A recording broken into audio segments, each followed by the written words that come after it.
Hello friends, welcome to krishna-home-garden. Friends, லாஸ்ட்டாக நம்ம தோட்டத்தில் மரவள்ளி கிழங்கு அறுவடை பண்ணியிருந்தோம். இப்போ அடுத்ததாக நம்ம தோட்டத்தில் நடக்க போகிற காய்கறிகள் அறுவடையை தான் பார்க்க போகிறோம். வாங்க வீடியோக்குள்ளே போகலாம். ஃப்ரெண்ட்ஸ், இன்றைக்கான அறுவடையை முதல்ல இந்த வாழைக்குலையிலேருந்து ஆரம்பிச்சிருவோம். பாருங்கள், நல்லா பழுத்துருக்கு. இதுக்கு மேலே விட்டால் அணில் தான் எல்லாத்தையும் காலி பண்ணிவிடும். அதனால் நம்ம இதை அறுவடை பண்ணிக்கலாம். இது மேலே இருக்கிறதால நான் மரத்தை சாய்ச்சி தான் கட் பண்ணணும். நான் கட் பண்ணிவிட்டு உங்களுக்கு காட்டுறேன். ஃப்ரெண்ட்ஸ், வாழைக்கொல்லையை அறுவடை பண்ணியாச்சு. அப்படியே இங்கே பக்கத்தில் தேங்காய் இருக்குது, அதையும் எடுத்துகிட்டு போயிடுவோம்.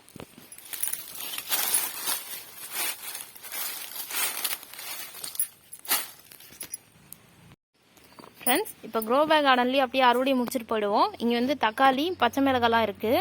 பச்சை மிளகாய் பழுத்ததும் இருக்குது, பச்சையாகவும் வேணும் நம்மளுக்கு சமையலுக்கு. எல்லாத்தையும் பறிச்சுட்டு போயிடலாம். இந்த தக்காளியெல்லாம் இன்னும் பழுக்கணும் ஃப்ரெண்ட்ஸ்.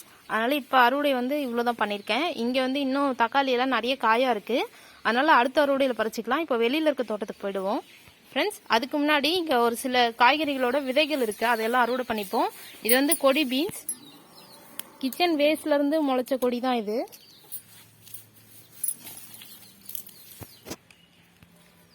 அடுத்ததாக கொஞ்சம் சிறுகு அவரை விதை, அதையும் பறிச்சுப்போம். ஃப்ரெண்ட்ஸ், அடுத்ததாக நாட்டு தக்காளி அறுவடை.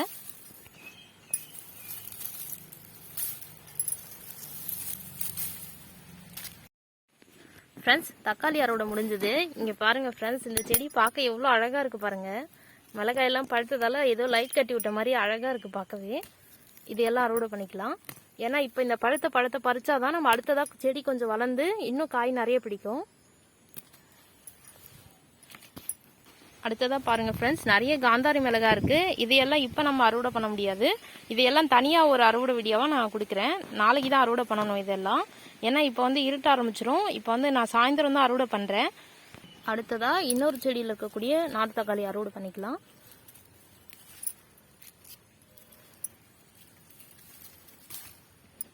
அடுத்ததாக சமையலுக்கு தேவையான பச்சை மிளகாய் பறிக்கணும். அடுத்ததாக இந்த செடியிலையும் பறிச்சுப்போம். இது நடவு பண்ணி கொஞ்ச நாள் தான் ஆகுது ஃப்ரெண்ட்ஸ். நம்ம அவரை பந்தலுக்கு பக்கத்துலேயே இருக்குது இந்த செடி. ஃப்ரெண்ட்ஸ், அடுத்ததாக அவரைக்காய் அறுவடை பண்ண போகிறேன். ஃப்ரெண்ட்ஸ், அவரைக்காயும் அறுவடை பண்ணியாச்சு. இப்போ அடுத்ததாக கத்திரிக்காய். ஃப்ரெண்ட்ஸ், இந்த செடியில் இன்றைக்கி ரெண்டு கத்திரிக்காய் தான் இருக்குது. இது மட்டும்தான் இன்றைக்கான அறுவடை. அதுவும் கொஞ்சம் சொத்தையாக இருக்குது. ஏன்னா இதில் வந்து கொஞ்சம் பூச்சி தாக்கம் இருக்குது. அதுக்கெல்லாம் நம்ம ஏதாவது பூச்சி விரட்டி தெளிக்கணும். ஃப்ரெண்ட்ஸ், அடுத்ததாக நம்ம அரளிப்பூக்கள் பறிக்க போகிறோம். ஃப்ரெண்ட்ஸ், அடுத்ததாக நம்ம ரோஜா பறிக்க போகிறோம். இன்றைக்கி நம்ம தோட்டத்தில் நிறைய ரோஸ் இருக்குது ஃப்ரெண்ட்ஸ். இது எல்லாத்தையும் நம்ம இன்றைக்கி அறுவடை பண்ண போகிறோம். இந்த சீசனில் இன்றைக்கி தான் ஃப்ரெண்ட்ஸ் நிறைய பூக்கள் அறுவடை பண்ண போகிறோம். பாருங்கள், பார்க்கவே கலர்ஃபுல்லாக இருக்குது. அங்கங்கே கலர் கலராக தெரியுது. இப்போ ஒவ்வொன்றா அறுவடை பண்ணிவிடுவோம். நல்லா மலர்ந்திருக்க பூக்களை மட்டும் பறிச்சுப்போம் ஃப்ரெண்ட்ஸ். அதுவே இன்றைக்கி நிறைய தான் இருக்குது.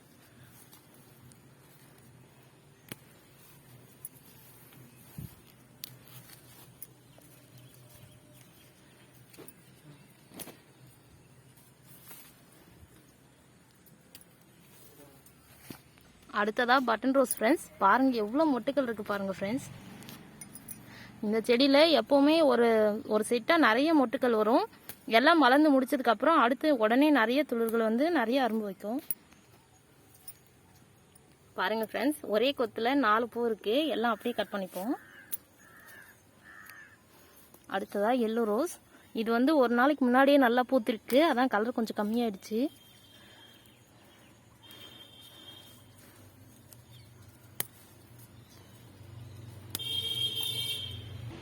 இது வந்து டபுள் கலர் ரோஸ் ஃப்ரெண்ட்ஸ்.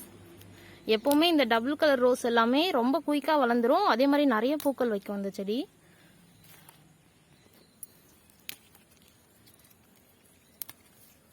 இதெல்லாம் மலரட்டும். ஃப்ரெண்ட்ஸ், அடுத்ததாக விரிச்சிப்பூ பறிக்க போகிறோம். இன்றைக்கி விரிச்சிப்பூவும் நிறைய இருக்குது. ஃப்ரெண்ட்ஸ், அடுத்ததாக நாம் குடமிளகாய் அறுவடை பண்ண போகிறோம். பாருங்கள், இது நல்லா பழுக்கவே ஆரம்பிச்சிருச்சு. இதுலேருந்து நம்ம விதை எடுத்து அடுத்ததாக செடியை வளர்க்குறதுக்கு பயன்படுத்திக்கலாம்.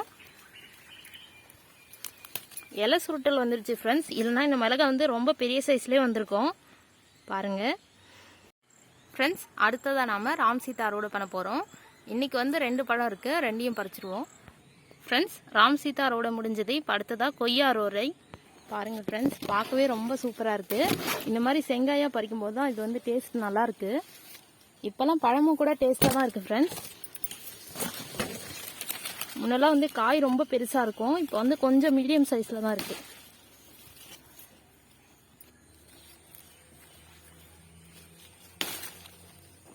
கொய்யா ரோடையும் சூப்பராக நடந்து முடிஞ்சது ஃப்ரெண்ட்ஸ்.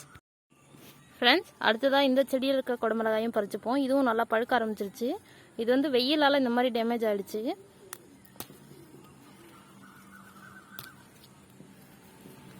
இது ரொம்ப சின்ன செடி ஃப்ரெண்ட்ஸ். அது கொஞ்சம் வளர்ந்துருந்தா இதுலேயும் மிளகா வந்து கொஞ்சம் பெரிய சைஸில் வந்திருக்கும். இப்போ வரக்கூடிய பூவெல்லாம் கொஞ்சம் பெருசாக வரும்னு நினைக்கிறேன். ஃப்ரெண்ட்ஸ், இன்னைக்கு ரொம்பவே கலர்ஃபுல்லான ரொம்பவே அழகான அறுவடை ஃப்ரெண்ட்ஸ்.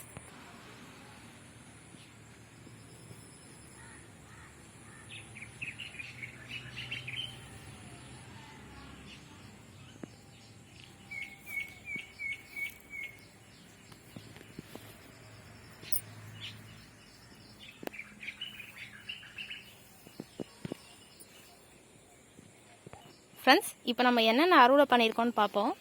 ஒரு வாழைத்தார், பச்சை மிளகாய், கொஞ்சம் விதைகள், பீன்ஸோட விதை, அப்புறம் சிறகவரியோட விதை, அப்புறம் அவரைக்காய், விரிச்சிப்பூ. இது வந்து பூஜைக்காக தான் இவ்வளோ பறிச்சிருக்கோம். என்னடா இவ்வளோ பறிச்சு வச்சிருக்காங்களேன்னு நினைக்க வேண்டாம். இது வந்து பூஜைக்காக கொஞ்சம் நெய்பர் கேட்டிருந்தாங்க, அவங்களுக்காக பறிச்சு வச்சிருக்கோம்.